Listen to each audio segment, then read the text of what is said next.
अपघातावर बरीच टीका सुद्धा होती। हा अपघात नाही, सरकारने घेतलेला बळी आहे।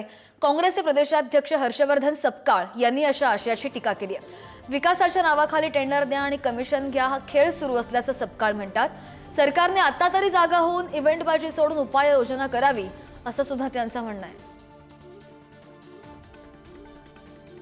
मुंबईच्या लोकलचा प्रश्न सोडवण्याच्या अनुषंगाने कुठल्याही प्रकारचे प्रयत्न हे मागच्या काही दिवसांमध्ये झालेले नाहीत। खाजगीकरणाकडे रेल्वे विभागाची वाटचाल करणे आणि ज्यामध्ये पैसा मिळेल, ज्यामध्ये कमिशन मिळेल अशाच कामांना प्राधान्य ही विकासाच्या अनुषंगाने दिल्या जाते।